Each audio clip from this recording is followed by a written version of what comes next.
sa ating lahat. Yes, the Lord is good.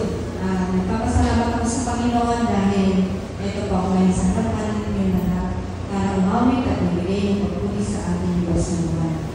Babasahin ko lang po itong Psalms 107 verse 1. O magpasalamat tayo sa Panginoon pagkat siya'y mabuti, wagas ang pag-ibig at mananatili.